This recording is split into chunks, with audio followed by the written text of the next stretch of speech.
အားလုံးပဲမင်္ဂလာပါခင်ဗျာကျွန်တော်ဒီနေ့ဖတ်ပြမှာကတော့ဆရာခတ်စော်ရေးသားထားတဲ့ The Gun from Mandalay ဆိုတဲ့စာအုပ်ဖြစ်ပါတယ်ဆိုတော့နိုင်လေးမှု audio post channel မှာကြိုဆိုပါတယ်အားလုံးပဲအဆင်သင့်ဖြစ်ပြီဆိုလို့ရှိရင်ကျွန်တော်ဖတ်ပြတာလေးကိုနားထောင်ပေးပါ The Gun from Mandalay အခန်း1 Hey အားလုံးနောက်ဆုတ်ကြစမ်းဒါဘာဖြစ်နေကြတာလဲရှေ့ဘက်သို့မဲနေကြသောလူအုပ်ကြီးအာယုံကနောက်ဘက်မှအတန်ရှင်စီရောက်သွားသည်ဥပီပြောင်ပြောင်သင်ငန်းဝစ်ဖြစ်ရဟန်းပြူတစ်ပါးအသားညိုညိုအရက်9ပေ9လက်မှခန္ဓာကိုယ်ကတေးသေးတွေ့တွေ့ဟာဥပညာအကြောင်းတိကြသောချမ်းသာရထုံးကုန်းမှလူများကရှဲကနန်းဖြစ်သွားကြ၏မြည်သည့်အရက်ကလာမှန်းမသိပဲဒုတ်ဓားများကင်ဆောင်ထားကြသောလူ10ယောက်ခန့်သာရဟန်းပြူကိုကြောင်ကြည့်နေကြသည်ဒါဘာဖြစ်နေကြတာလဲလို့မေးနေတယ်လေတကားတို့ဒါနဲ့ဒီအင်ရှင်တကားကြီးဦးတန်းရော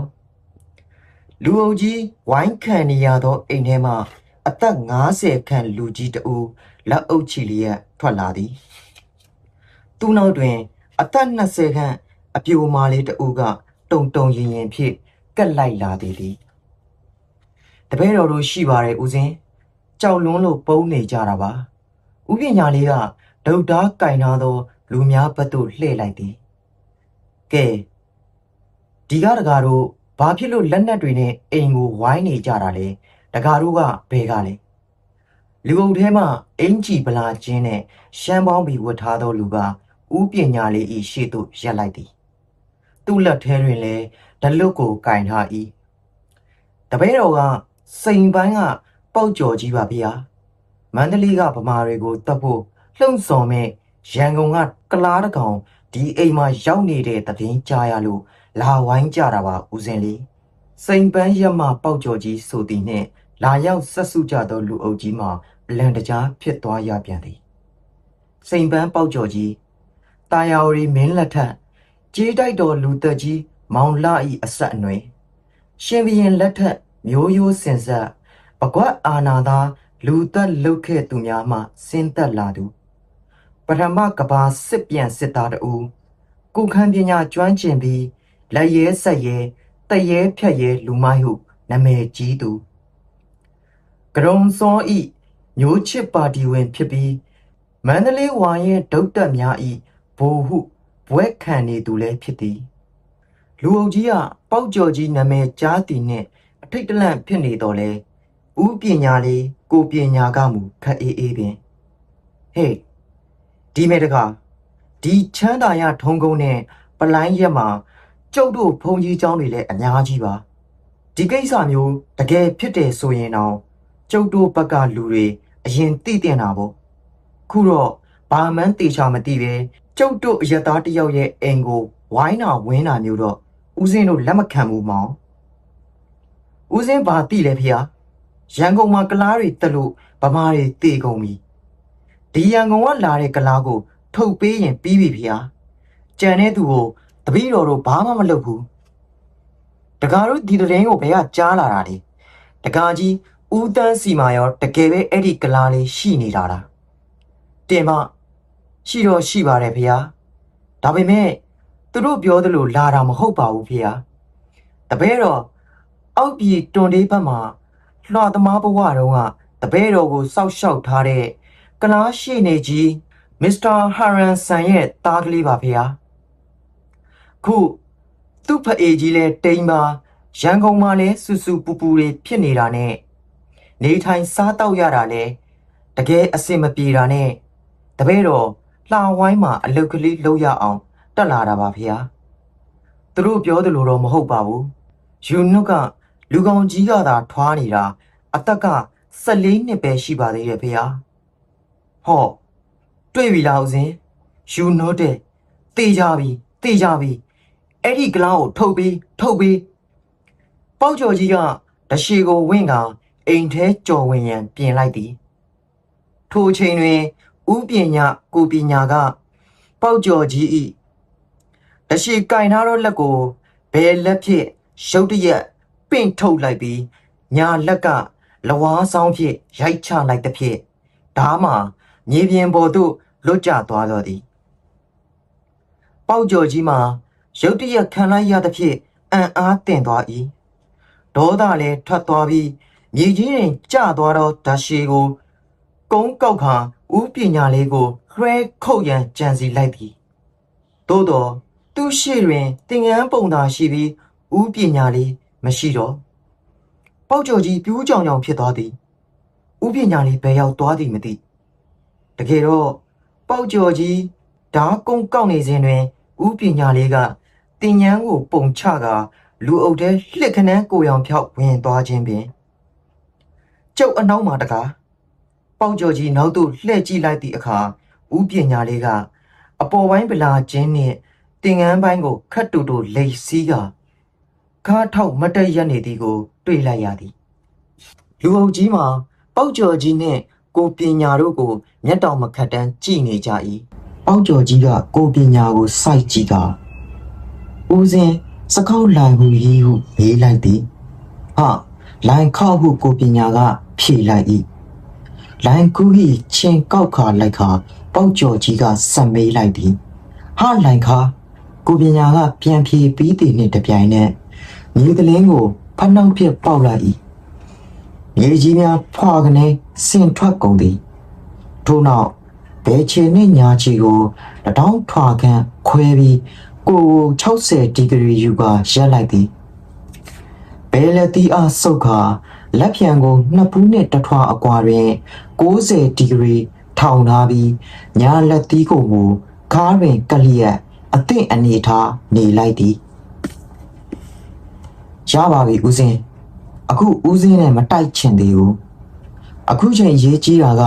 အမျိုးဘာသာသာသနာအတွက်ဒီရန်ကုန်ကလာတဲ့ကလားကောင်ကိုကျုပ်တို့လက်အပ်ဖို့ပဲဒီမှာတကားဒါချမ်းသာရထုံးကုန်အရက်ဒီမှာရှိနေတာ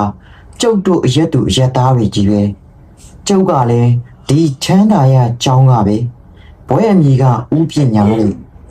လာဝိုင်းဆရာကြီးဦးတန်းဆိုတာကျုပ်တို့အရက်သားမို့ကျုပ်တို့စောက်ရှောက်ရမှာပဲသူ့အိမ်လာတဲ့ဧည့်သည်ဟာကျုပ်တို့ဧည့်သည်ပဲသူလည်းမဟုတ်တာလုံးမဲ့ဧည့်သည်ကိုလက်ခံမဲ့သူမဟုတ်တကားတို့နိုင်ငံရေးတွေပါတွေကျုပ်တို့နားမလဲပါဘူးအခုဒီတကားကြီးလည်းရှင်းပြပြီးပြီအသက်14-15အရွယ်ကလေးတစ်ယောက်ပါတဲ့ဒီတော့ကောလာဟာလာပယောဂတွေကြောင့်အပြစ်မရှိတဲ့ဧည့်သည်တယောက်ဒုက္ခရောက်မဲ့အရေးကိုတော့ဦးစင်းတို့ကာကွယ်ပေးရမှာပဲဝိုင်းကြည့်နေကြတော့ချမ်းသာရထုံငုံရက်ကွက်ခံများနဲ့ပလိုင်းရက်ကွက်ခံများထံမှလည်းထောက်ခံသောအသံများထွက်လာသည်ပေါက်ကျော်ကြီးကမေယိုကြီးထောင်လာသည့်ထိအံကိုကြိတ်လိုက်ပြီးဟာဒီဖုန်းကြီးကတော့နားမလဲပါမလဲနဲ့သူရဲကောင်းလာလှုပ်နေတယ်တည်တော့မှာပဲဥပညာလေးကပြုံးလိုက်ပြီးတင်မိုင်းကြားတွင်ထိုးရသောတမြောင်ကိုစက်ခနဲထုတ်ကာပေါက်ကျော်ကြီး၏ခြေထောက်ရှိမြေပြင်ကိုပေါက်ထည့်လိုက်သည်ပေါက်ကျော်ကြီးကခြေတစ်ဖက်ကိုမြှောက်ပြီးနောက်သို့ခုန်ဆုပ်လေ၏တမြောင်ကမြေကြီးတွင်ဒုတ်ကနေဆိုင်ဝင်သွားသည်တားမရရင်လည်းအဲ့ဒီတမြောင်ကိုကြော်ပြီးတကားရှေ့တိုးခဲ့သည်အေးရှေ့တိုးပြီးပြီဆိုရင်တော့တကားလက်ထဲကဓားနဲ့ဦးစင်းကိုတစ်ချက်တည်းပိုင်းရမှာနော်အသေးကိုပိုင်းရမှာဦးစင်းအခုတ်ခံရဲတယ်တကယ်လို့တကားခုတ်ချက်တစ်ချက်တည်းနဲ့ဦးစင်းမသေးခဲ့ရင်တော့ပေါက်ကျော်ကြီးတွေ့ဝေသွားသည်ထို့အချိန်တွင်ပရိသတ်အုပ်ထဲသို့ချမ်းသာရကြောင်းတိုက်စိန်တောင်အရှိကြောင်းတိုက်အင်းတောင်အနောက်ကြောင်းတိုက်မှရဟန်းပြိုများလည်းရောက်ရှိလာပြီဖြစ်သည်ပေါက်ကျော်ကြီးသည်လူစုထဲမှအခြေအနေကိုမျက်လုံးကစားလိုက်သည်သူတို့လူ10ယောက်ခန့်ကိုလူအုပ်ကြီးကဝိုင်းထားသည့်အခြေအနေဖြစ်နေပေပြီကတဲကပလိတ်တွေလာပြီးထိုးစဉ်အတန်ထွက်လာသဖြင့်လူအုပ်ကြီးမှာလှုပ်ရှားရှားဖြစ်သွားသည်ပေါက်ကျော်ကြီးကဦးပညာကိုလက်ညှိုးထိုးပြီးဖုန်ကြီးခမည်းတွေ့မယ်ဟုကျင်းဝါကလူအုပ်ထဲသို့လှည့်ထွက်သွားတော့၏သူ့နောက်တွင်ပါလာသောလက်နက်ကင်လူတစုလည်းအရှို့ပျောက်သွားတော့သည် ရက်ကွက်ခန့်လူအုပ်ကြီးမှကိုပညာကိုကြည့်ကာတီရိုပြောနေကြ၏ဦးပညာက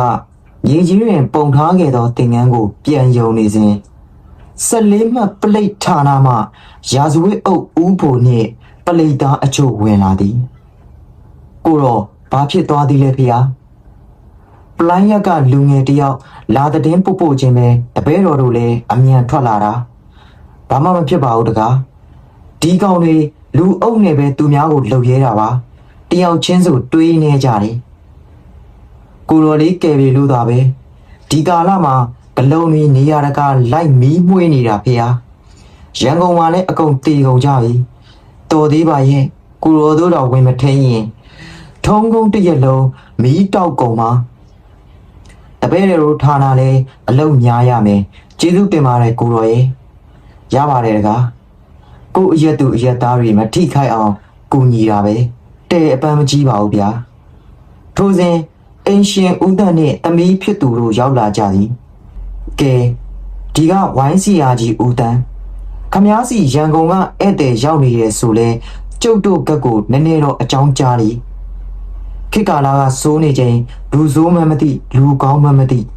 ခမားတို့ကဒီလိုပေါ့တန်လက်ခံတာတော့ဒီလိုမျိုးဖြစ်လာရင်ကျုပ်တို့ပလိတ်ဌာနနဲ့ရှင်းပြရခတ်တယ်ဗျခတ်တယ်ဟုတ်ပါတယ်ရာဇဝတ်အုပ်မင်းရဲ့ကျေးဇူးကြီးလာပါတယ်နှုံးမဟုတ်ရင်သူတို့ကကောင်လေးကိုထုံမပေးရင်အိမ်ကိုမီးရှို့မယ်လုပ်နေတာ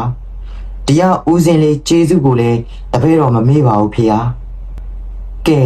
အိမ်ထဲကြပြီးအခါးရည်လေးတောက်ကြပါအောင်လားခင်ဗျာဦးတန်းကလက်အုပ်ကလေးတစ်ချီချီဖြင့်ကျေးဇူးတင်နေရှာ၏ကျုပ်တို့အိမ်ထဲမဝင်တော့ဘူးတကားကြီးစီရောက်နေတဲ့ကလားလေးရဲ့ရာဇဝင်ကိုဒီကပလိတ်တွေကိုတေချာရှင်းပြထားပြီးတော့ကျောင်းမှာကိစ္စတွေရှိသေးလို့ကြွလိုက်ပါအောင်မယ်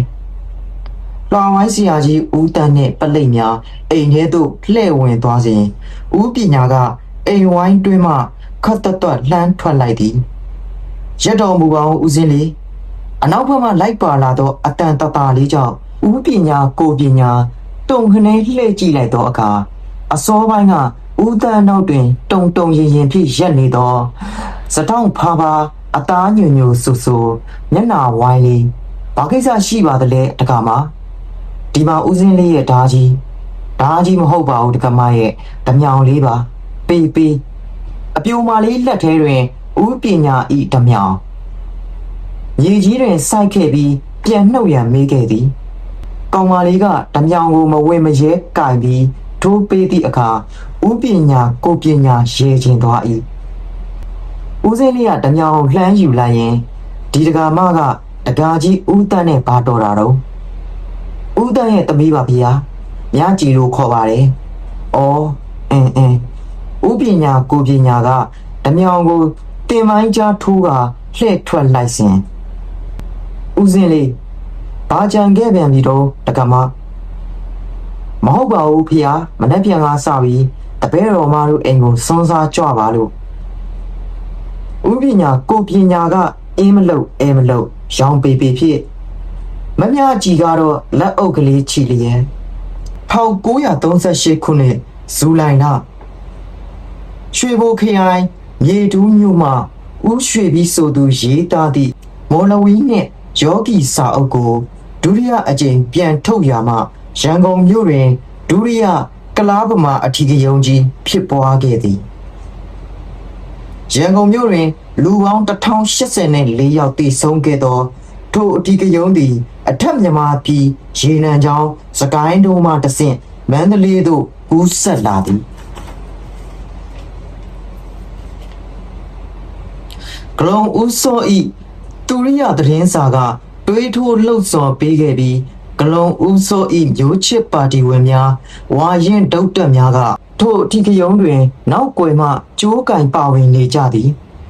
ရန်ကုန်မြို့တွင်ပြည်ပမှခြေချလာသောအိန္ဒိယနယ်ဝင်များများပြားတော်လေမန္တလေးကထိုသို့မဟုတ်ကုန်းပေါင်မင်းလက်ထက်ကလေးကပတိများအစ္စလမ်ဘာသာဝင်များကမင်းမှုထံကုံတယ်များဖြင့်လောက်ကင်နေထိုင်ခဲ့သည်ဖြစ်ရာမျိုးဆက်3450ကျော်လာသဖြင့်ဒေသခံများနှင့်သားရဲဖြစ်နေကြသည် ထိုအခြေအနေတွင်ရန်ကုန်ကိုအခြေပြုလာသောအထီးကယုံလှိုင်းကြီးကမန္တလေးသို့ရိုက်ခတ်လာတော့လေဇတိသဘောသာဖြစ်ပွားခဲ့သည်မန္တလေးရှိစာတင်တိုက်ကြီးများမှရဟန်းတော်များနှင့်မြို့သူမြို့သားများကနိုင်ငံရေးပယောဂများပါဝင်သောထိုအထီးကယုံရန်မှတက်ညီလက်ညီကာကွယ်ပေးခဲ့ကြသည်ထို့သောကာကွယ်ပေးမှုများကြားထဲမှာအောက်ကဖလာရှိရက်နေ့မန္တလေးမြို့ချမ်းသာရထုံးကုန်းရက်ကွက်ရှိတစ်ဆက်ဝိုင်းစီယာကြီးဦးတန်းဤနေအိမ်ကိုစိန်ပန်းပေါက်ကျော်ကြီးဦးဆောင်သည့်ဝါရင်တုတ်တဖွဲ့များကဝိုင်းသည့်ပြဿနာဖြစ်ပွားခဲ့သည်ထိုပြဿနာတွင်နာမည်ကြီးသွားသည်ကစိန်တမြောင်ဖုံးကြီးဟု၏စိန်ပန်းရက်လူမိုက်ဝါရင်တုတ်ပူပေါက်ကျော်ကြီး၏ငှက်ကြီးတော်ကိုလက်ပစ်ပုတ်ချကာကိုဖြောက်သွားပြီးပေါက်ကျော်ကြီး၏နောက်ဘက်မှပြန်ပေါ်လာသည်စိန်တမြောင်နှင့်ပေါက်ကျော်ကြီးတို့လူအများနားမလည်သည့်ဘာသာစကားတွေပြောကြသည်စိန်တမြောင်ဖုံးကြီး၏တမြောင်ကိုစိန်ပန်းပေါက်ကျော်ကြီးမကြော်ဖြတ်ရဲစိန်တမြောင်ဖုံးကြီးသည်ပေါက်ကျော်ကြီးအားဓာဖြစ်ပေးခုတ်သည်ပေါက်ကျော်ကြီးကမခုတ်ရဲထို့ကြောင့်စိန်တမြောင်သည်ဓာပြီးတုပ်ပြီးရှိန်စာရမြောက်ပြီးကိုပြောက်သည်အစွမ်းထက်သည်ဟူသောစကားများကချမ်းသာရထုံးကုန်းရက်မှတဆင့်ပလိုင်းကုန်းဒေဝံပိုက်ကျုံမင်းတဲဤကင်းစိန်ပန်းအရက်များသို့ပြန့်နှံ့သွားသည်အခုကျွန်တော်ဖတ်ပြသွားတာကတော့ The Gun from Mandalay ဆိုတဲ့ဆရာခတ်ဆိုရဲ့စာအုပ်ပဲဖြစ်ပါတယ်အခန်း1အပိုင်း1ပါနောက်ထပ်အပိုင်းတွေလည်းတင်ဆက်ဖို့ရှိပါသေးတယ်စောင့်မျှော်အားပေးနားဆင်ခံစားကြပါအောင်ခင်ဗျာကျွန်တော်ကတော့တင်ဆက်သူနိုင်လင်းဦးပဲဖြစ်ပါတယ်ကျွန်တော်ရဲ့ YouTube channel လေးဖြစ်တဲ့နိုင်လင်းဦး Audio Book ဆိုတဲ့ channel လေးကိုလည်း like and share လေးလုပ်ပြီး subscribe လေးတွေနှိပ်ခဲ့ပေးကြပါအောင်ခင်ဗျာအားလုံးကိုကျေးဇူးတင်ပါတယ်နောက်တစ်ပိုင်းနဲ့အတူကျွန်တော်တို့ပြန်တွေ့ကြမယ်